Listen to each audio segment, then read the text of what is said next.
히브리서 12번째 시간입니다. 오늘 말씀은 히브리서 10장 19절부터 39절 말씀입니다. 19절부터 22절 말씀을 합독하고 히브리서 10장 19절부터 39절 히브리서 10장의 후반부를 그 뒷부분을 보도록 하겠습니다. 자, 그러면 히브리서 10장 19절부터 22절 말씀을 한 목소리로 합독하도록 하겠습니다. 그러므로 형제들아, 우리가 예수의 피를 힘입어 성소에 들어갈 담력을 얻었나니 그 길은 우리를 위하여 휘장 가운데로 열어놓으신 새로운 살 길이요, 휘장은 곧 그의 육체니라. 또 하나님의 집 다스리는 큰 제사장이 계시니에 우리가 마음의 뿌림을 받아 악한 양심으로부터 벗어나고 몸은 맑은 물로 씻음을 받았으니 참 마음과 온전한 믿음으로 하나님께 나아가자. 아멘. 지금까지 히브리서 1장부터 이렇게 10장 18절까지를 봤습니다. 히브리서의 전반부로서 구약과 신약의 연결 또 완성시킨 예수님의 각종 구약적 요소들에 대해서 비교해 볼 때 우월성이 있는 모습들을 증거했습니다. 뭐 모세, 천사, 모세, 뭐 또 제사장, 또 그러면서 이제 그 구약의 여러 요소들, 제사 같은 이런 것보다도 훨씬 더 우월하고 그게 다 그림자다라는 그 부분을 봤습니다. 이제 10장 19절부터 13장 25절을 보게 되는데요. 히브리서의 후반부라고 보시면 되고요. 예수님을 믿는 성도의 신앙과 생활에 관한 교훈이라고 보시면 됩니다. 이 후반부는 다시 이제 두 부분으로 나눌 수가 있습니다. 10장 19절부터 12장 13절까지가 하나고요. 12장 14절부터 13장 25절까지가 됩니다. 그러면 이 후반부의 앞인 10장 19절부터 12장 13절은요. 인내하는 믿음을 권면하고 있고요. 후반부 뒷부분인 12장 14절부터 13장 25절까지는요. 인내하는 생활에 대한 권면을 각각 증가한 내용이라고 보시면 됩니다. 자, 그러면은 오늘은 그 중에서 10장 19절부터 39절까지입니다. 참되게 하나님께 나아가는 삶과 믿음을 끝까지 지키는 인내를 강조하는 매우 중요한 부분이라고 보시면 됩니다. 자, 그래서 오늘 아까 우리 19절부터 22절까지를 합독했지 않습니까? 하나님께 담대히 나아갈 수 있게 된 근거를 이야기하고 있습니다. 예수 십자가의 피가 우리에게 담력이 돼서 휘장을 지나서 이제는 지성소로 나아갈 수 있게 된 거죠. 그래서 예수 그리스도의 피로 인해서 하나님께 담대히 나아갈 수 있게 되었다는 게 얼마나 감사합니까? 예수님의 죽음과 부활은 성소의 휘장을 찢으시고 새롭고 산길인데 살길, 즉 하나님께 직접 나아가는 길을 열어주셨습니다.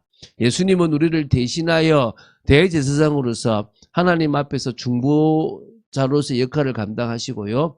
그러므로 우리는요, 참 마음과 온전한 믿음으로 마음의 양심의 악에서 깨끗하게 씻기고 몸은 물로 씻음, 또 이게 시키면 세로로 상징하죠, 그죠? 그리고 거룩한 상태로 하나님께 나아가는 그런 부분들이 되어야 될 줄로 믿습니다. 그래서 하나님께 나아갈 자격은 우리의 의가 아니라 오직 예수 그리스도의 피로 말미암은 그것을 믿는 믿음이다라는 것이 나오죠. 그래서 23절에 믿음을 굳게 붙잡아라. 또 약속하신 이는 미쁘시니 우리가 믿는 도리의 소망을 움직이지 말며 굳게 잡고, 우리는요 구원받은 게 목적이기도 하지만 영원한 소망 속에서 주님과 함께 왕노릇하는 창세기 1장에 2장에 있는 하나님과 동행했던 원래 아담의 모습을 회복하는 거예요. 그게 우리가 나아갈 길입니다. 지금 내가 좀 잘 살고 내가 조금 복 받는 거, 여러분 부탁입니다. 우리는요 소원 성취 필요합니다. 그거 너무 기도하지 마세요. 소원 성취 그거 저는 기도 안 하고 싶습니다. 물론 우리 기도팀이 어려운 거 시험 치는 거 다 기도합니다. 그러나 우리가 대놓고 왜 우리는요 이 땅의 것에 소망을 두는 게 아니라 영원한 세계를 소망 두는 사람입니다. 그래서 정말 우리가 하나님이 하신 약속을 반드시 이루시는 하나님을 믿고 나가야 될 줄 믿습니다. 그래서 24, 25절은요 서로 격려하여 사랑과 선행을 이루자 이 부분입니다. 그래서 읽어볼게요. 서로 돌아보아 사랑과 선행을 격려하며 모이기를 배하는 어떤 사람들의 습관과 같이 하지 말고 오직 권하여 그날이 가까움을 볼수록 더욱 그리하자. 서로 사랑과 선행을 하는데 우리 모이라 이 말이죠. 이 시대는 모이기를 배합니다. 어떤 의미에서요? 지금 우리가 이 인터넷이 발달하고 이 막 유튜브나 이런 세계가 발달함으로 또 우리가 지금 새벽 기도를 못 모이는 것도 사실은 어떤 부분에서는 힘든 겁니다. 그런데 오히려 또 이게 발달함으로 말미암아 어떻게든 모을 수 있습니다. 그런데 이 모이는 게 집중이 어느 만큼 되느냐. 물론 교회에 와 있다고 집중이 안 되는 안 될 수도 있지만 지금 또 인터넷으로 봐도 집중이 될 수도 있지만 그러나 우리가 중심을 지켜야 돼요. 나는 이 시간만큼 은혜 받는다. 저 북한에 있는 사람들이 특히 믿음의 사람들이 얼마나 힘들게 은혜를 받냐. 우리는 그런 중심으로 은혜를 받아야 될 것이다. 이 생각 가져야 될 줄 믿습니다. 그래서 모이기를 배하는 어떤 사람들의 습관과 같이 하지 말고 오직 권하여 그날에 가까움을 볼수록 더욱 그리하자라고 하는 이 말씀처럼 우리가 예배, 교제, 공동체를 더욱 굳게 지켜야 될 줄로 믿습니다. 자, 그리고 이제 26절부터 31절까지가 고의적으로 죄를 계속 짓는 것에 대한 경고입니다. 읽어볼게요. 우리가 진리를 아는 지식을 받은 후 짐짓 스스로 알고 그죠? 고의로 죄를 범한 즉 다시 속죄하는 제사가 없고, 그러니까 알고 죄를 짓는 것은 다시 속죄하는 제사가 없다라는 거예요. 오직 무서운 마음으로 심판을 기다리는 것과 대적하는 자를 태울 맹렬한 불만이 있으리라. 여러분, 우리가요, 모르고 지은 죄는 그렇다 치더라도 알고 짐짓, 고의로 죄를 짓는다면 위험한 거예요. 그건 답이 없어요. 모세의 법을 폐한 자도 두세 증인으로 말미암아 불쌍히 여김을 받지 못하고 죽었거든.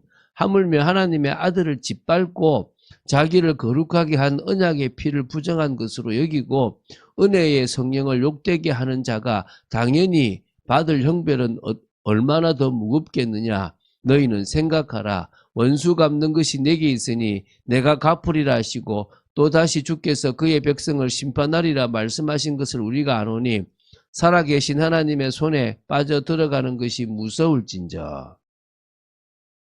자, 고의적 죄라는 게 뭐냐? 복음을 알고도 지속적으로 예수님 외에 다른 것을 붙드는 삶. 그러면 오히려 진짜 많잖아요. 근데 그걸 넘어서 죄가 될 수 있을 만한 일들을 짓는 걸 말하죠. 마음으로 이제 짓다 보면. 그래서 예수님의 희생을 업신여기고 성령의 은혜를 모독하는 태도인데요. 뭐 어찌 보면은 좀 심각한 죄라고 말하면 됩니다. 근데 그것도 뭐요? 구원받아 놔놓고 스스로가 알고 이제 내가 그 죄를 싫어하고 멀리 해야 되는데도 불구하고 뭐 죄 짓고 회개하면 되지. 뭐 내가 뭐 하고 싶다는데 뭐 이래 돼버리면 끝난다는 거예요. 뭐 그런 부분들을 생각하시고요. 하나님은 사랑이시지만 동시에 거룩하고 공의로우신 분이기 때문에 우리의 과거, 우리가 모르고 지은 죄, 우리가 실수로 지은 죄들은 해결하지만 우리가 알고 짓는, 그래서요 그 옛날에 보면은 그 구약의 도피성도요 고의로 죄 지은 사람은 아예 못 들어갑니다. 기억하셔야 됩니다. 그래서 믿음을 끝까지 견디라. 이게 이제 30절, 39절입니다. 읽어봅시다. 전날에 너희가 빛을 받은 후에 고난의 큰 싸움을 견뎌낸 것을 생각하라. 그렇죠. 빛을 받고 우리 핍박을 이겼잖아요. 혹은 비방과 환란으로서 사람에게 구경거리가 되고 혹은 이런 형편에 있는 자들과 사귀는 자가 되었으니 이 유대교에서 나와서 예수 믿을 때 핍박이 있었잖아요. 그렇게 됐는데 왜 다시 돌아가냐 이 말입니다. 너희가 갇힌 자를 동정하고 너희 소유를 빼앗기는 것도 기쁘게 당한 것은 더 낫고 영구한 소유가 있는 줄 알미라. 그러므로 너희 담대함을 버리지 말라. 이것이 큰 상을 얻게 하느니라. 너희에게 인내가 필요하면 너희가 하나님의 뜻을 행한 후에 약속하신 것을 받기 위함이라. 잠시 잠깐 후면 오시리니 잠시 잠깐 후에 오신답니다. 기다리는 겁니다. 모든 서신서들은요 주님의 오심을 기다려요. 우리는 왜 안 기다립니까? 우리도 기다립니다. 기다리는데요 기다리면 다르죠. 여러분 남편이 오기를 기다리는 사람은 다릅니다. 자식이 오기를 기다리는 사람도 다릅니다. 우리는요 기다리는 겁니다. 나의 믿음은 의인으로 말미암아 살리라. 또한 뒤로 물러가면 내 마음이 그를 기뻐하지 아니하리라 하셨느니라. 우리는 뒤로 물러가 멸망할 자가 아니요 오직 영혼을 구원함에 이르는 믿음을 가진 자니라.